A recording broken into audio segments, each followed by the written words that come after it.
Oli jouluaatto. Tapanisen perhe oli suorittanut tavalliset jouluaattoaamurituaalinsa. Leipoa. Pikku Pekka oli leiponut jättiläismäisen piparkakkutalon, jonka Pekka asetti kuusen alle. Kuusi oli suuri. Se oli niin suuri, että pikku Pekka mahtui seisomaan kuusen alla. Kynttilät. Kuusen kynttilät olivat pelottavan lähellä isoäiti Sohvin verhoja, jotka niin kauniisti ikkunoita koristivat. Äiti näki, kuinka vaaran hetki oli koittamassa. Silloin hän päätti. Nyt pikku Pekka, tulitikut pois kädestä, samoin tulukset ja samoin sytytin. Otetaan myöskin se kivi pois kädestä ja keppi. Ovikello. Ovikello soi. Pikku Pekka innostui. Isä oli varmasti tullut. He olivat lähdössä hiihtoretkelle.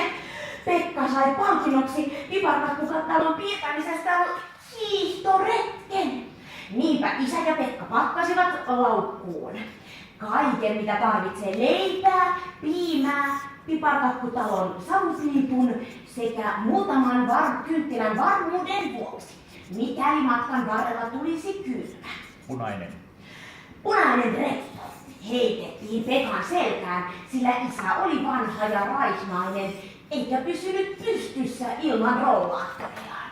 Niinpä rollaattorin alle oli rakennettu sukset, jotta isä pääsisi Pekan vetämänä nauttimaan hiihtoretkestään. Matkalla Pekka lauleskeli iloisia joululauluja. Pekka oli keksinyt oman joululaulun, ja kun hän lauloi sitä, metsän kaikki eläimet tulivat katsomaan. Pekka ei kuitenkaan huomannut mitään muuta kuin sen suuren saukon, joka tuli metsän reunasta. Se lähestyi Pekkaa. Sen suuret hampaat olivat jättiläismäiset. Sen silmät kiiluivat tulisina. Pekalle tuli niistä mieleen kotijoulukuusen kynttilä. Koputtaa. Isän päähän alkoi koputtaa kovasti. Hän ei voisi tehdä mitään. Poika kuolisi kohta. Hän oli rollaattorinsa kanssa aivan pulassa. Hän yritti päästä irti rollaattorista, mutta turvavyöt estivät sen. Turvavyöt oli köytetty niin tiukasti kiinni rollaattoriin ja suksiin ja lisäksi myös Pekan reppuun, että isä ei päässyt irti, vaikka hän kuinka kipitti ja koputti. Lumi natisi saukon jalkojen alla, kun se lähestyi Pekkaa. Pekka tunsi jotain lämmintä valuvan lahkettaan pitkin. Voi että, nyt Pekkaa nolotti.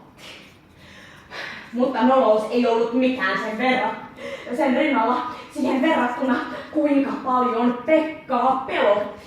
Hän näki koko elämänsä suhahtavan silmiensä ohi. Hän näki syntymänsä. Hän näki ensimmäisen koulupäivänsä. Hän näki sen päivän, kun hän veti naapurin kissaa hännästä. Hän näki sen päivän, kun pikkusisko syntyi. Jää. Ja hän näki sen jääkiekko-ottelun, jossa Pekan isä halvaantui viime talvena. Nämä kaikki mielessään Pekka ajatteli jo kulkemansa valoa kohti. Hän tunsi kuitenkin jotain lämmintä ympärillään. Torttu. Se ei ollut torttu, joka lörähti housuihin, vaan se oli Pekan suojelusenkeli. Pekan suojelusenkeli laskeutui Pekan ja Saukon väliin ja kauniin punaisten hiustensa avulla se pelotti Saukon pois.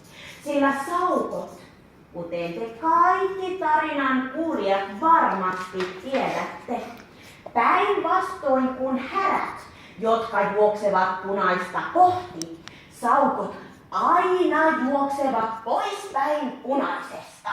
Viimeinen perhe. Niin, suojelusenkeli pelasti Pekan, pelasti isän, pelasti koko perheen ja ennen kaikkea pelasti jouluaaton hiihtoreissun.